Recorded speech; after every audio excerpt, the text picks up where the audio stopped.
Hey, good morning. It's Dr. James. I do hope and pray this message finds you and your loved ones peaceful, thriving, and well. And a couple of weeks ago, I had the blessing of turning 58. Many of you saw my video that came in from Michael Franti that my wife organized. Oh my gosh, I woke up to that at 4 in the morning.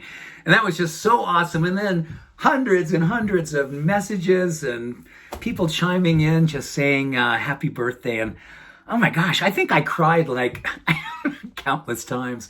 I felt so lucky. I felt so honored. I felt so like, oh my gosh, do I deserve this?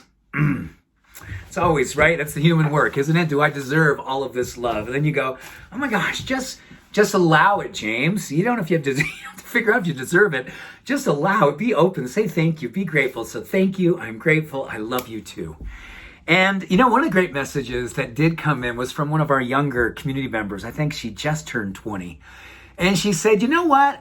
If you, it was like, hey, Dr. Rouse, you're getting close to 60. What have you learned in your 40 years, that I have still in front of me? What is something you could impart to me that's one of your greatest spiritual teachings? And I said, you know what? Almost at your age, it was in my early 20s, a Buddhist teacher, when I was my first trip to India, said to me, one of the great ways that you eventually should learn, but make sure you learn it as soon as possible. I think that was his wink, spiritual wink, like, hey, I'm going to share something with you that you should learn as soon as possible. He said, walk through this world with a strong back and a soft front. Strong back. He went on to say that the strong back is basically like, understand, own and claim your values. Like, get very clear about what is it you want your life to resemble. Get very, very clear about the values, the principles, the practice, the love, the light, what you care about most, and you stand in that truth. That is very much a practice of having your strong back, standing in and for your truth. And he said, but also, don't be afraid to carry with that a soft front. And he basically said that is a soft front of welcoming compassion. He said, everyone here is doing the best that they can. Everyone here is doing the work that they need to do. Whether they know it or not, they're all doing the work. Don't you just know that? Just every one of us is doing varying degrees of work. And I think in this community, the strong back and soft front speaks so much a volume of the equanimity of the strong back, like knowing that's hard sometimes to be a spiritual warrior, to be a heart-centered person who comes from love and does their best each and every day to stand in alignment with their principles. And then you say, oh my gosh, you know what? One of the secrets I'm learning, and I want to say this with all my heart, I love getting older. I love birthdays.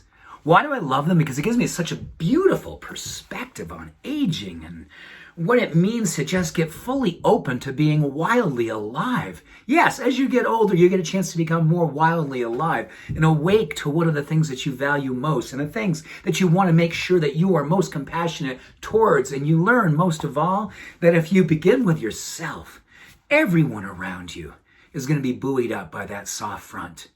Soft heart, soft belly, soft eyes. Looking at yourself and looking at the world with soft eyes. He went on to say why the strong back is so important. It's the ability to hold up yourself when you know the world around you is having a hard time holding itself up. And that was one of the things that became very clear to me during my birthday. I was feeling this beautiful sense of overwhelm and joy and humility and gratitude. And I cried and I laughed and I was just so grateful. And then I was feeling the world's pain and feeling the heaviness. And I thought to myself, you know what? Thank goodness you're still alive for all of this. Thank God you get a chance to still be awake to what it is which you want to be standing for.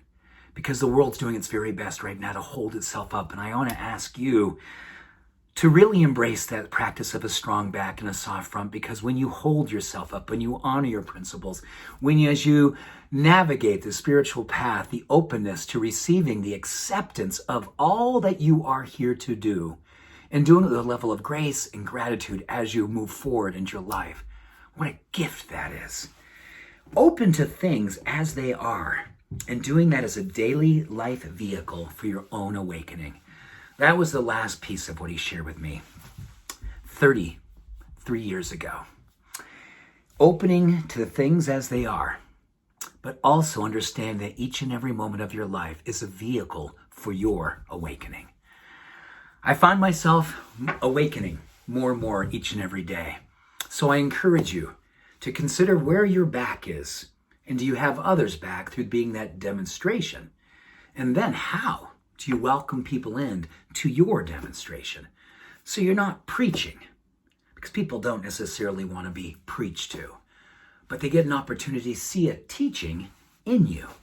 You, as a teacher, living your life wildly awake, fully alive, principles aligned, and walking through this world with a level of softness that continually looks to being a welcoming for all walks, all faiths, all orientations, all races, all beings.